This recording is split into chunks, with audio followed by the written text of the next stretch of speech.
Hello everybody, this is Jerry Gatka here for the Top of the Morning Show. And I just can't wait for the show to start today because our guest is so interesting. She's had such a varied background. She's from my generation. She has so many things to talk about. You'll love it. Stick around, we'll be right back.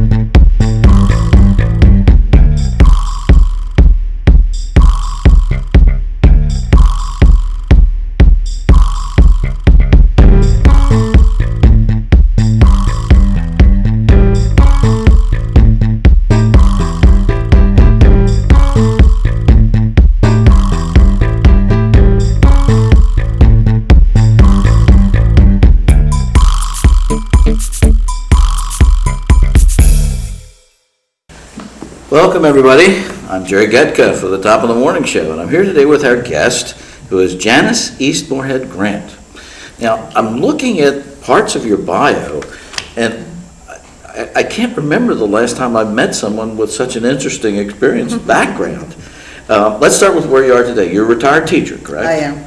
All right, and that's locally here in Maryland? It is. It's in Harford. I've retired in Harford County. And how long did you teach there? I taught in Harford County 11 years. Okay. Then I went to Nashville, Tennessee for 4 years. So I want to get into that a little bit later, but you're a retired teacher from Harford County. You're a minister? I am. Ordained. Ordained minister. You're a writer. Yes. Where do you find time to do all this? I don't sleep much. And you've written a book from your teaching experience, right? A math book? I wrote one I have about my Peace Corps experience.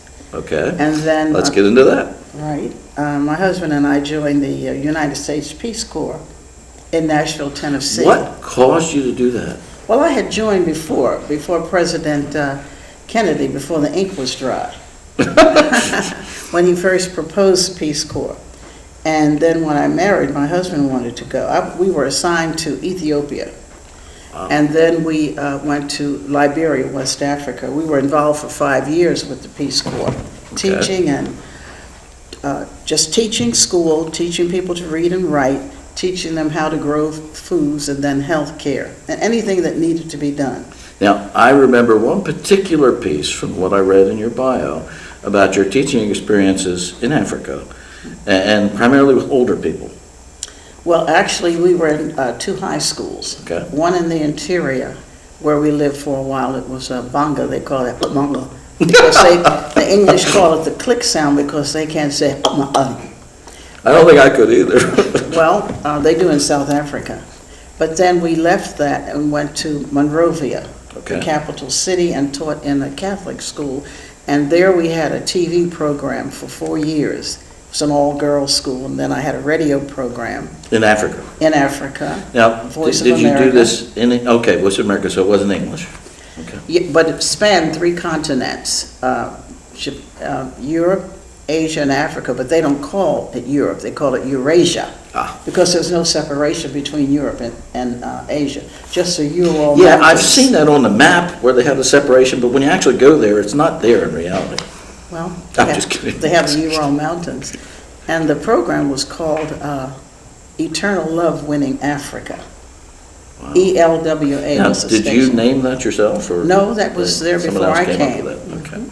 But I'm particularly curious, you had mentioned something about teaching the older people, and you used the phrase, making the book talk. Oh, they love it. I love to hear the Talk about Africans that. talk. That's interesting. They will say, I don't have a book, but they would say, please, Mom, which is a title of respect, teach me like you do to teach the book to talk.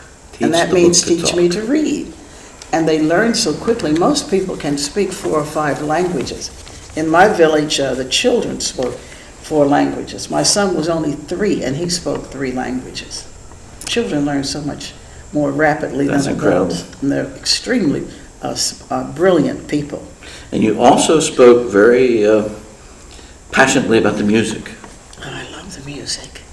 Tell us a little bit about it. Well, the music talks. You hear, and the music, everything has a meaning. Names have a meaning, music has a meaning, and whenever the people in the village talk, everyone is sitting around. The children are respectful. That's why they know so much. They listen to the adults. And where I lived, they never left children alone. They were always on someone's back.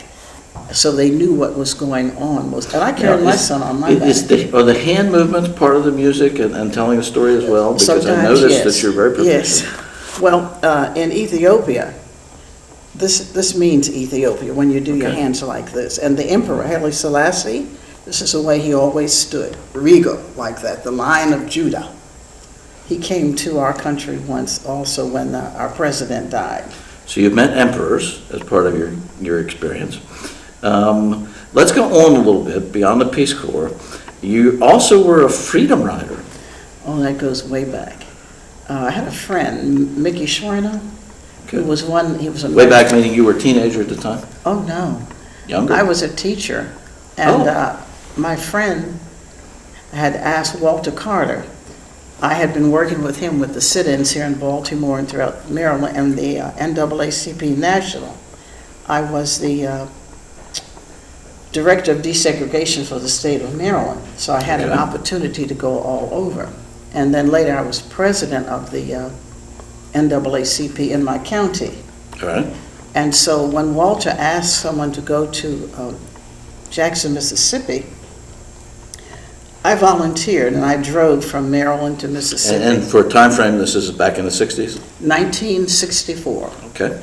And we had what was called the Freedom Schools. That was Dr. Bob Moses, Robert Moses, actually. Just for our audience's benefit, can you tell us a little bit of the background about what was going on in Mississippi at that time?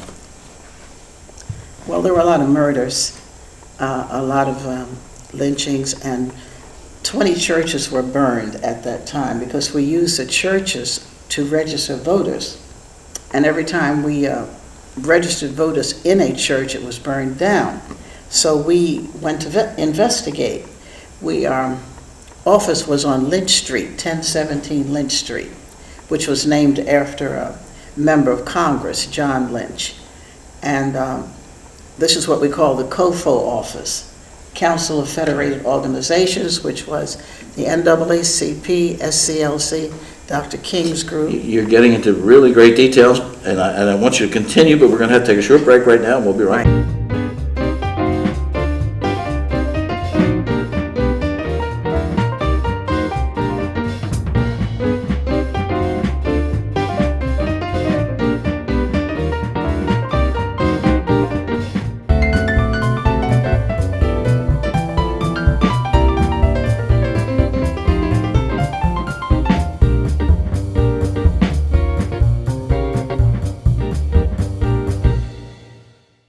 Welcome back, everybody. I'm Jerry Getka, host for your Top of the Morning show, and I'm here with Janice Grant. You mentioned, very simply, they treat and raise children differently there than is done here. Can you elaborate on that? Well, the children are very, very respectful of adults. The older you are, the more respect you have. Where I lived in Africa, and the children learn so much by sitting around listening to the adults. Okay. They don't separate the children. Instead of watching TV, okay. Right. Now, when I moved to Monrovia, the capital city, named after James Monroe, one of our presidents, it was a city, just like any city. I had a fine apartment. I was right across from the Peace Corps office. The simple car was the BMW. And the Mercedes, and the Mercedes, because they were close to only 8 miles between that and Europe, Italy and those places. And I learned so much history. I'd like to get back to the children again. Is there some way that you can suggest, perhaps, that we might be able to change the culture here and get the children to be that respectful, the same as they are there? I would like to see that. One thing about it, they understand, I guess, growing up, that the older you are, the more respect you give to the person, because age means wisdom. And they grow up understanding that. And they will They call us Ma, which is a title of respect. Ma. Some people may resent that. Like they call, I think in the southern states, which we are in Maryland, they call people mother when you're older. Okay. I think that's a title they give. But the children, everyone wants to learn. And one of the differences, they have to pay usually to go to school. Okay. They have to buy uniforms so that no one feels someone is dressed better than I am. And in one school, it was blue pants or skirts and white tops. And we only paid the young people who work for us, which is what you do to help the economy, $10 a month. Okay. Of course, we paid $20 because it was two of us. People said we were spoiling So an them. education in Africa is not a right or a privilege, it's something you earn, if you have to pay for it. Usually, and I think that's what makes them study harder. Oh. And one of my students is now, she was ambassador to the Ivory Coast, Côte d'Ivoire. Now she's ambassador to the United Nations. Well, you mentioned one of your students. I also noticed in your written bio that you talked about bringing 4 children here. Oh, 5. 5 children. Right. Tell us about that. We adopted one girl. Well, she's an adult now. She's ordained also. She lived in Guam and Alaska. Now she's in California. Okay. And we brought children of our friends. We had 2 girls that stayed with us. One girl, she was so brilliant. She spoke French like a Frenchman, Jackie Aquay. And she got a full scholarship right away. She was in the 9th grade, but she knew so much, they just put her in the 10th grade. Okay. And now the other girl lives in, she bought a home in Georgia, and the other 2 live in different parts. Well, I think one is Texas, and I've forgotten the other town. But we had foster children, we had 7 foster children. I was a foster child myself for about 7 years. I think I've lost track of all your family with 4 children brought over, 5 children brought over, and 7 foster children. While we sort this out, we're going to take a short break. We'll be right back.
Now, Janice, I understand you've been in civil rights virtually all your life. All my life. All your life. And you were a freedom rider, you worked in Mississippi, and I can't imagine having the courage to go there at that time. Well, I think when you're younger, it doesn't bother you as much. I was a young woman then. I was a teacher, so I had 5 Jewish girls from New York that lived with me. And I have to tell you this, we lived in the Verdant edition of Jackson. And there was a wonderful old lady we called Ma Chank. And we were in a safe house. And every night, a different African-American or man of color would stand guard over our house with a gun. Wow. So that if anyone came, he said, I'm not, one of the preachers said, I'm not, what were we called? Nonviolent. Okay. He said, if anyone comes after me, I'm going to look up to heaven and say, Lord, I'm coming home, but I'm bringing company. But we would go and investigate the churches, and one church in Philadelphia, Mississippi, where they had captured our friends and they killed them, the 3 civil rights workers, Mickey Schreiner, Andy Goodman, and James Chaney. Now, Mickey and I had been freedom riders together, so it was real close to me. And we were always supposed to report, call back to let people know where we were and that we were safe. And when they didn't call back, we knew something was wrong. Now, Andy had just gotten to Jackson that day, and he asked Mickey if he could go with him to investigate the church. So they did go. When we didn't hear from them, we knew something was wrong. The sheriff and 19 of his deputies, they let them out of jail after they had arrested them, followed them, captured them, burned the car, said they'd gone to Cuba. Some people may remember that. But Well, that's a good point, because I understand what you're saying, because my generation, I lived through that as well. So I understand it. But for generations today who have no conception of what it was like at that time frame in the South, is there some movie or something that's even close to some of the experiences that you went there through? was one There are people that our audience could look at to get a called feel. Mississippi Burning. Great. And that's one I can't look at, when they capture the boys. Because what had happened, Jimmy Chaney was the African-American man of color, and they had chained him to a tree and beat him with chains. And of course, immediately Mickey was shot to death, because Mickey was the leader. And I have to say this, they said, oh yeah, you're the nigger lover. And then of course, Andy, we believe he was buried alive, even though he was shot, because the FBI paid a Klansman $25,000 to find out where they were. And one morning we were getting ready to go to school, and Ma Chank had the TV on, and we heard that they had found the boys. They were buried in a dam, and we saw the foot of one of them, a shoe, and a pant leg. I couldn't look at it anymore. But Andy had dirt clenched in his hand. They thought he was trying to dig his way out. But the doctors, when they were doing the autopsy, one doctor fainted and the other regurgitated. They said they'd never seen anything like And these were real-life experiences that you went through in your lifetime. Oh, yes. So for the generations today, they need to understand and accept where their gifts of freedom came from. Yeah. They came from people like you. Well, we worked with the Mississippi Freedom Democratic Party. The older people will remember Fannie Lou Hamer, who had been a sharecropper and had been beaten so badly. But she was one of those that went to the Atlantic City. Okay. And she used to say how tired she was. I'm sick and tired of being tired. She came to Baltimore often and talked. And of course, Fannie died later of cancer, but I don't even want to talk about what happened. I'm really curious. You've been back to Mississippi since then, and is there a difference? There is a difference. We went back, the NAACP actually had one of their conventions rather, in Jackson. And a lady not of color took care of my son when he was a child. And then, of course, I've been back only, once since then because of Dr. King's. Now, when he did come, now, that was exciting. And then, of course, we had, so many entertainers. You say it was exciting. Why? Please tell us more. People would come, Peter, Paul, and Mary, to entertain us. We were at Tougaloo College, which is right outside of Jackson. That's where we were housed. And Pete Seeger came. I think it was Harry Belafonte and Sidney Poitier and some others came. It was amusing. They were trying to say who would sleep on the outside of the bed at that time, because this is 1964.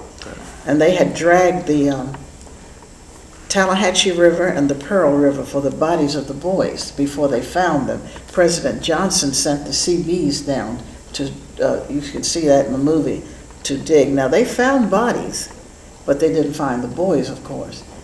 And Well, we certainly know and accept the fact that that was a very important time frame in our history of this country.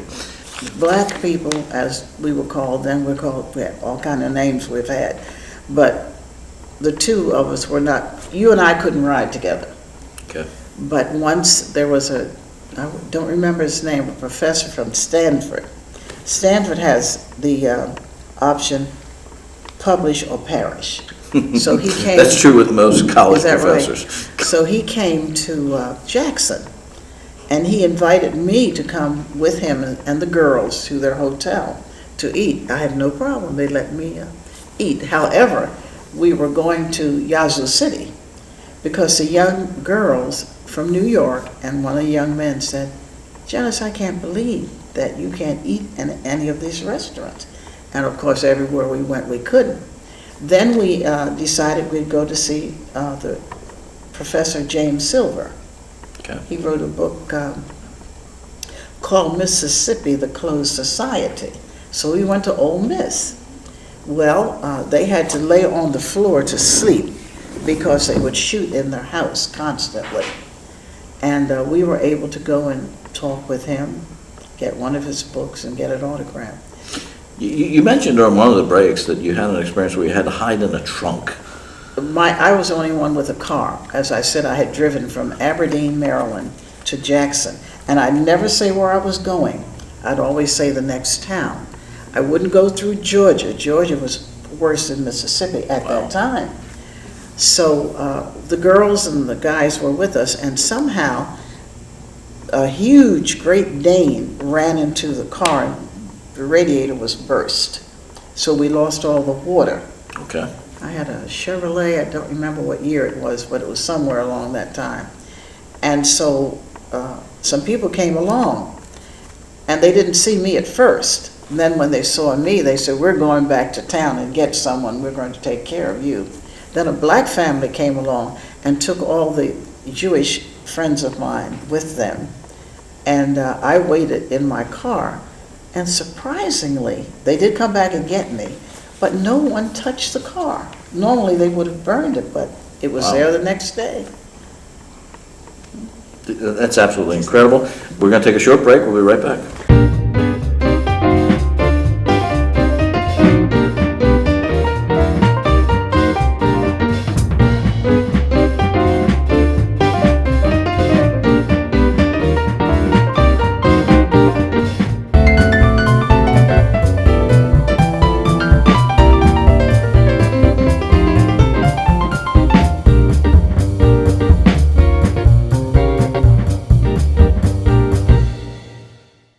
Welcome back, everybody. I'm Jerry Getka, host for your Top of the Morning show, and I'm here with Janice Grant, trying to get into all the various things in your background, which are also interesting.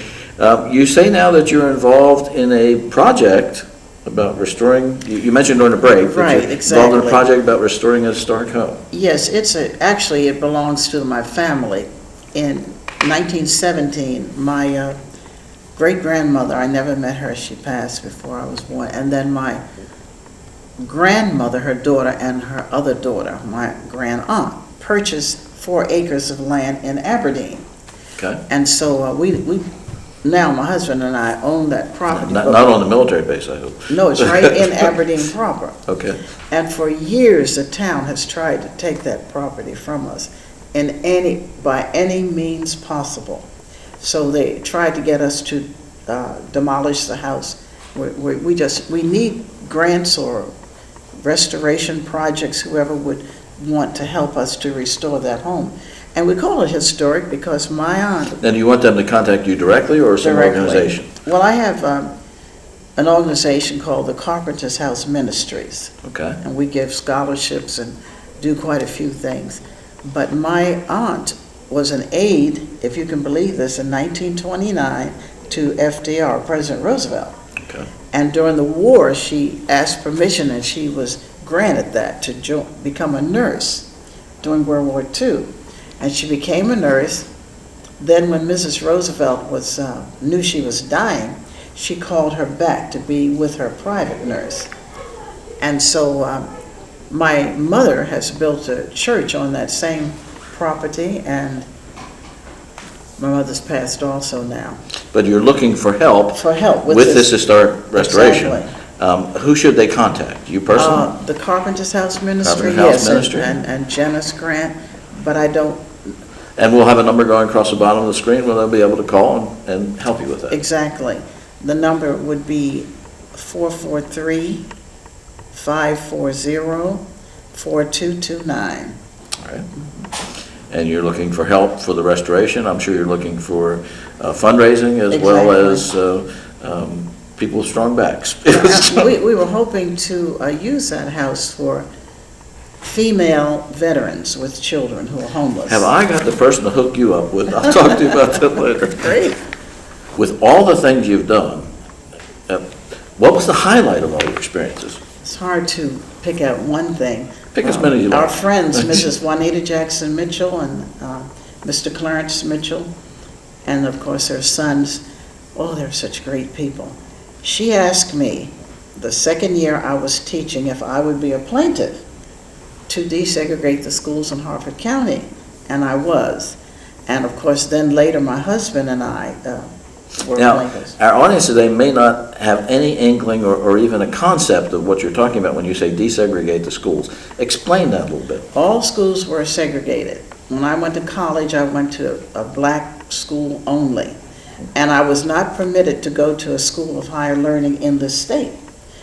This state would pay you to go to any school you wanted to outside of Maryland and get a degree. So I looked on the map to see how far I could go and still be in United States, and it was California. Okay. So I went to UCLA to get my master's. All right, so you were not allowed to go to anything other than a black school in the Baltimore or Maryland area. And that was the desegregation. And you say that the Mitchell family asked you? Mrs. Juanita Jackson Mitchell, who herself was discriminated against. Okay. And so I was actually in 5 different suits in federal court. My husband and I spent our first wedding anniversary in federal court. I have to admit, I'm jealous to a degree of all the things you've done. I'm envious, and I am very, very pleased to have met you and had you as our guest on the show today. Thank you for coming. Pleasure being here. But we have to say goodbye now to our audience because it's All time to right. go.